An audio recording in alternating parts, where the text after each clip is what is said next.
exactly what it is I'm all going to be doing.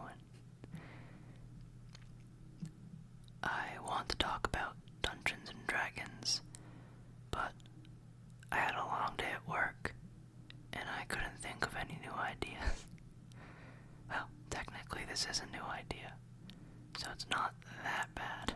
It's not that egregious just yet. So today is mostly going to be a ramble, I think. Probably going to do some tapping.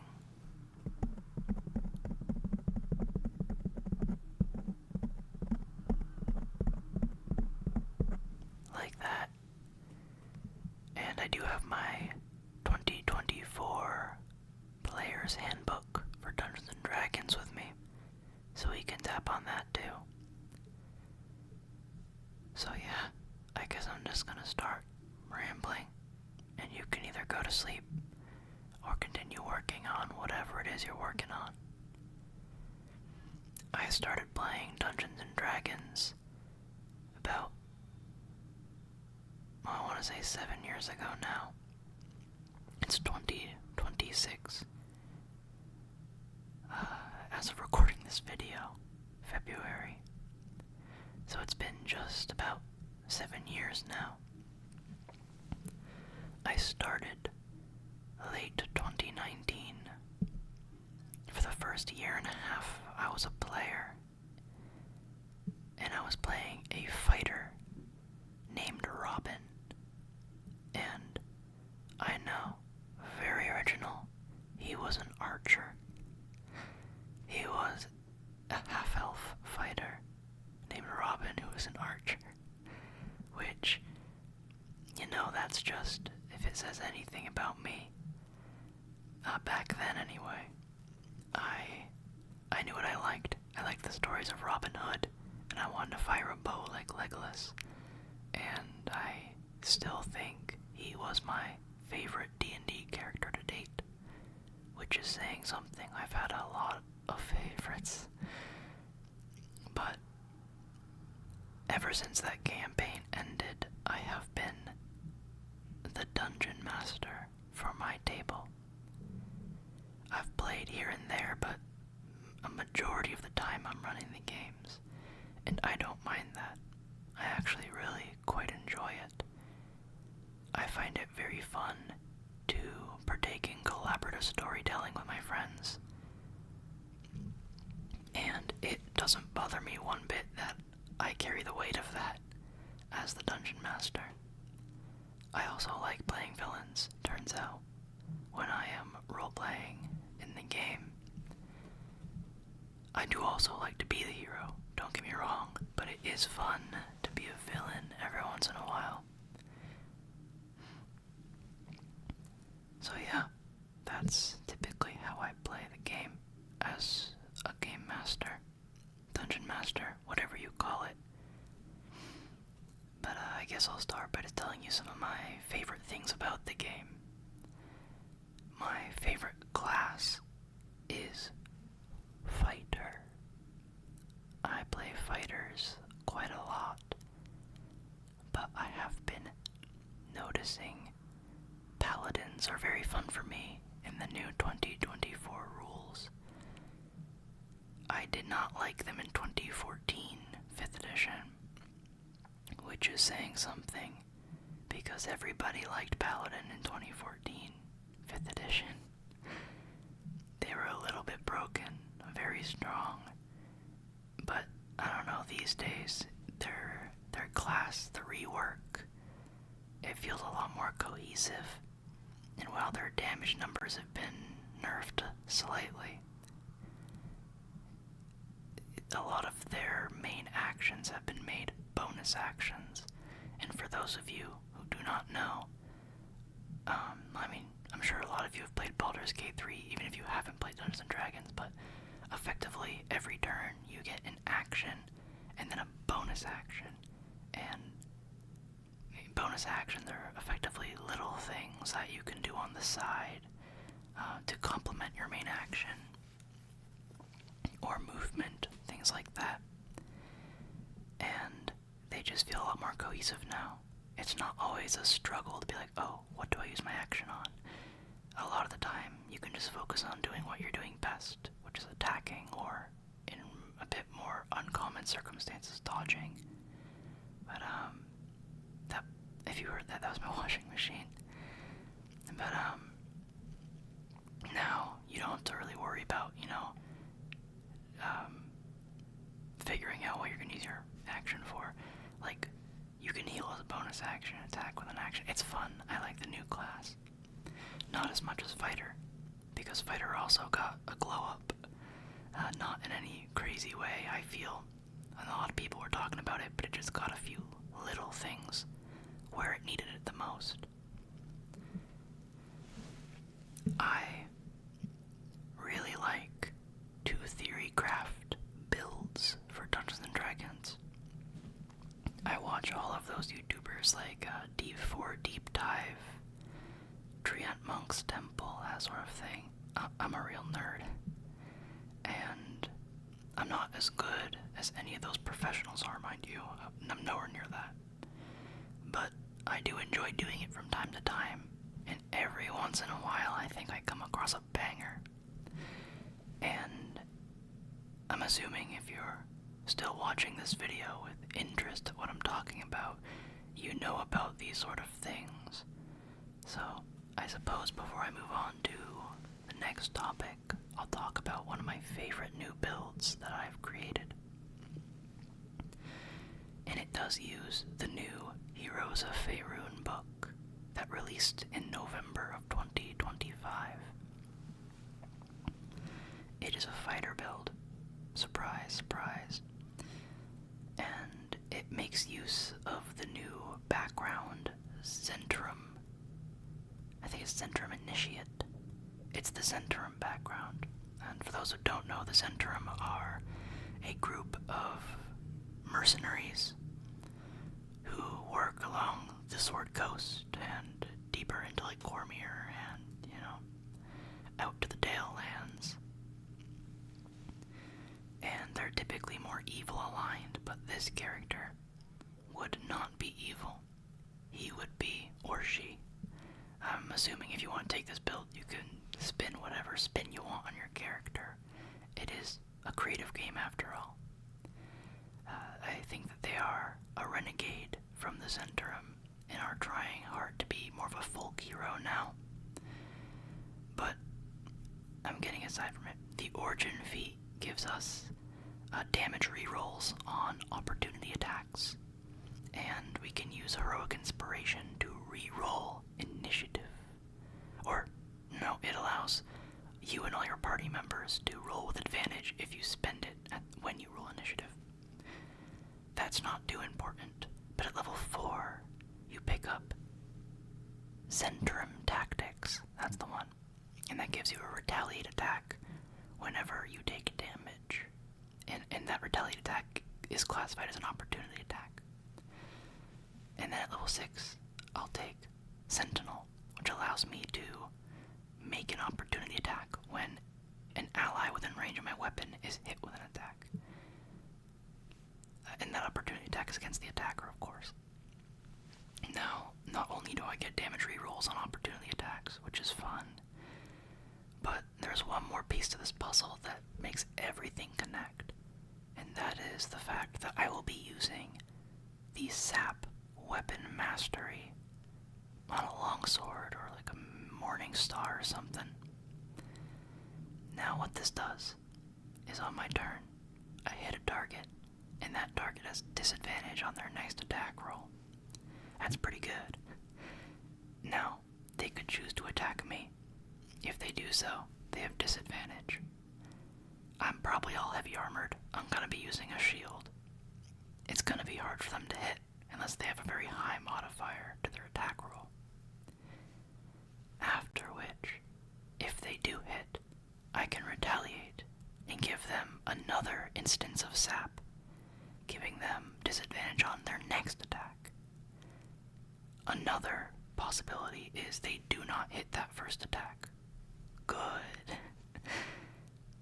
Not only do we negate damage, but if they have a multi-attack and they attack again, and they hit, because this would be a normal to hit, we can do that and reapply sap, and then their third attack, if they have, a 3 attacks in their multi-attack, will then have disadvantage again, and that's really good. It's effectively a tank, a very offensive tank that does its tanking by removing damage from the board by attacking, and that's really fun to me. And the reason I took Sentinel was because if the enemy decides that attacking me is not worth it, because, well, I'm just going to give them disadvantage again, even if they do hit, and they attack my ally that's nearby, well, I can still make an opportunity attack against them, and I can still reapply sap. And it's a very fun build, and I am very excited to play it whenever I get the chance to play again. Well, thank you for listening to that tangent. Let's do some triggers for a bit, and then we can go back to talking about D&D.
My second favorite class is the cleric, and it's not because I have any crazy builds for cleric, mind you. I just really like spirit guardians, and that's all there is to say about it. I think it's pretty simple, self-explanatory. I would love to hear what your favorite classes are in the comments below. I always like talking to people about D&D because everyone has such unique experiences with it, and it's always so interesting to hear everybody's takes. Like, I don't like playing rogues at all, but so many people do, and I love to hear why they do. Alright, but I do think it's time to bring out the book. Whenever you go to play D&D, the most important thing besides dice is, of course, the player's handbook.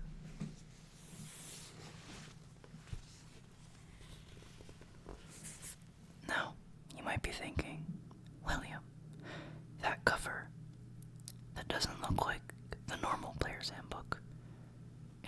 is not. This is my humble brag, because I have all of the alternate covers for the core rule books for 2024 and the Faerun books that came out in November. It is one of my collections that I splurge on.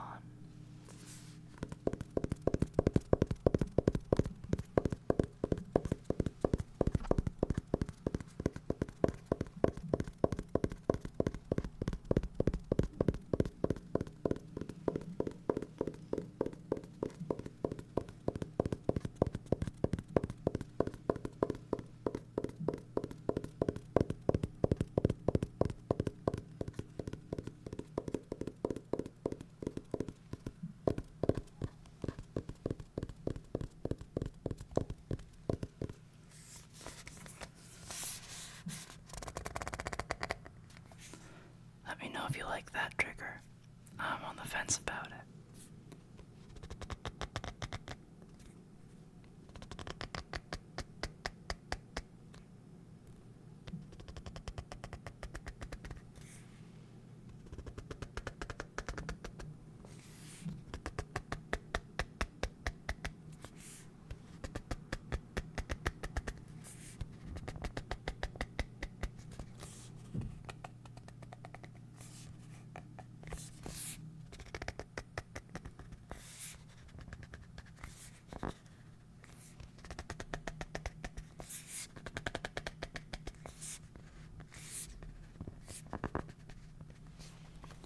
It feels like I need very chalky hands to make that trigger work, and unfortunately I don't, and I'm not going to put chalk on my books.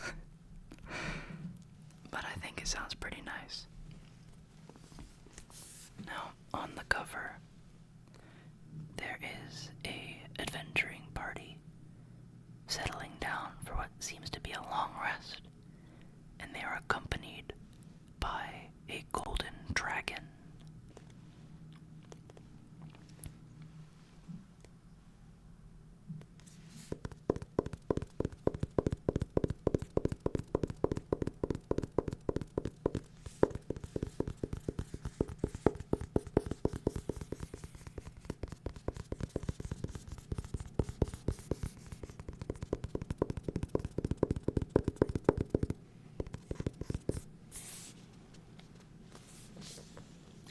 The spine. In the player's handbook, it teaches you, obviously, how to play the game, as well as details all of the options you have when you create your character.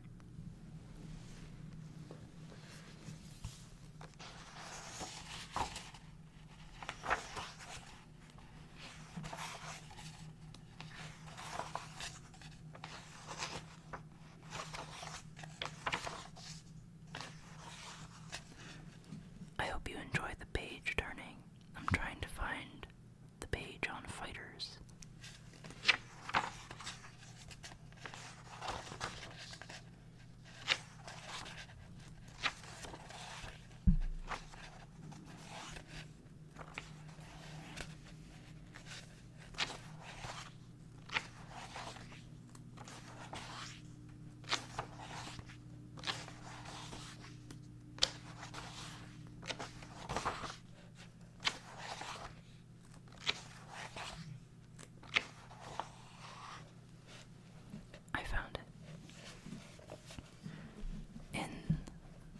Handbook.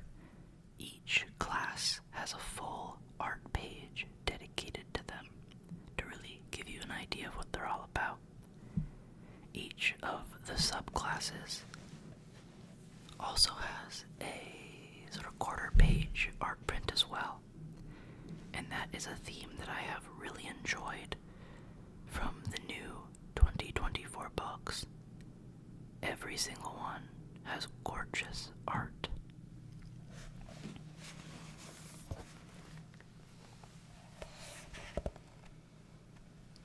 And that is the art of the fighter, a master of all arms and armor.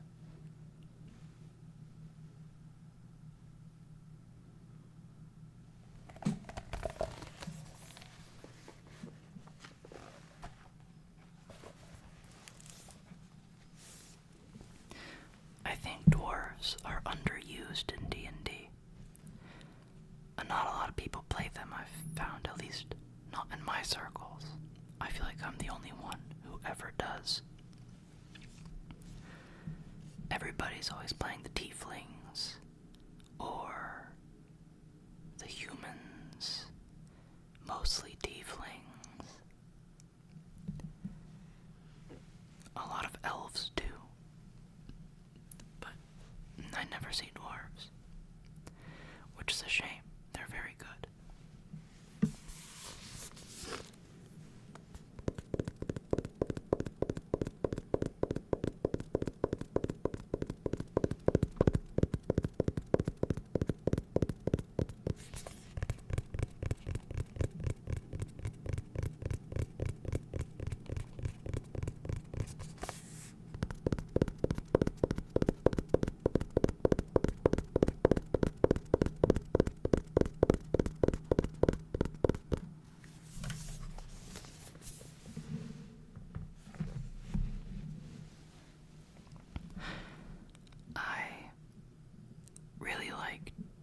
Running games, because it lets me stretch my imagination muscles, as I like to call them,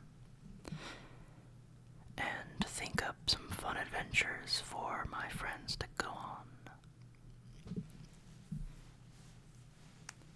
One of my favorite things is simply looking through the monster manual and finding new and unique creatures that I haven't considered before, and figuring out a way to slot them into these adventures, or mold the adventures around them like a puzzle. I find that to be very fun and very satisfying when I think of an idea that seems very original and it works, you know? My favorite creatures to use are dragons, which can be tricky because they're very powerful, and a lot of games are not high-level games, and for that reason, I only ever run high-level games now. It's what I find fun, and it's what my party and my friends like to do. So they fight dragons a lot. I'm not sure if they're happy about that, but it always seems fun for them, and they tell me they have fun. So, hopefully they're telling me the truth. I also really like undead enemies. They give me that classic 80s pulp fantasy villain aesthetic that I'm a really big fan of. So I also tend to gravitate toward liches or death knights. Death knights being my favorite, and my favorite monster in all of D&D history. It may be a bit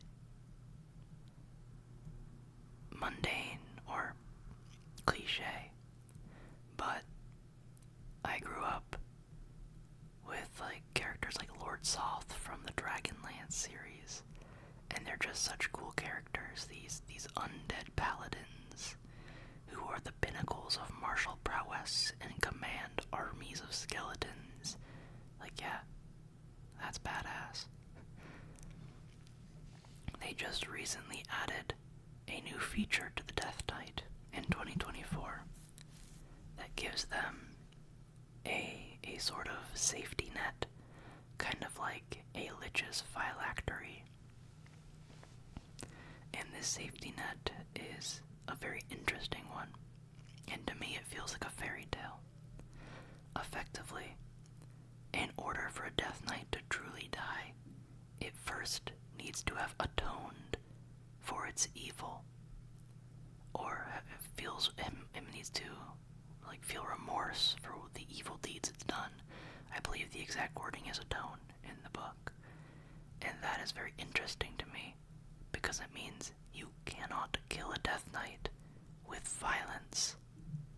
You have to find another way, and that is such a fairy tale thing.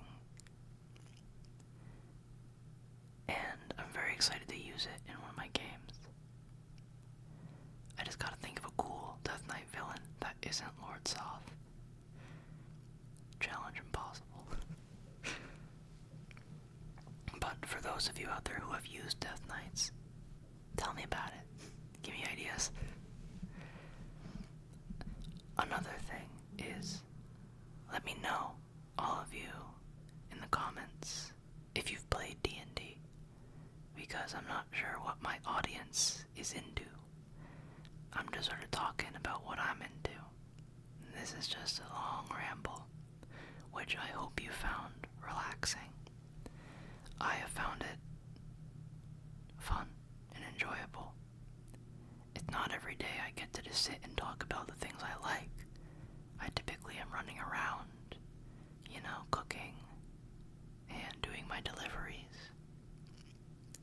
So it's very rare that I get a chance to sit down with people and just talk about D&D.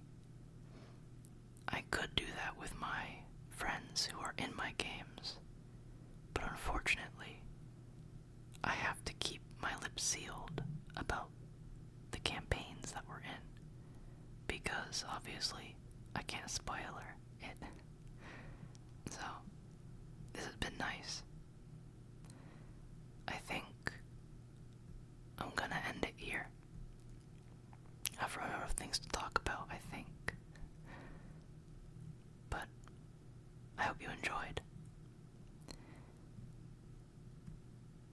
And if you haven't, please consider subscribing and liking the video. It really helps me out. I wasn't expecting to, see as much people enjoying my content as you all have been. And what's the word? Humbling is a good one. But I genuinely am so grateful that people actually like listening to me ramble and like the triggers I do. It's a confidence booster for sure. I wasn't sure if this channel was gonna, find anybody, but it has, and that makes me very happy. So thank you. Thank you for your continued support if you've been here from my previous videos, and I will see you in the next one.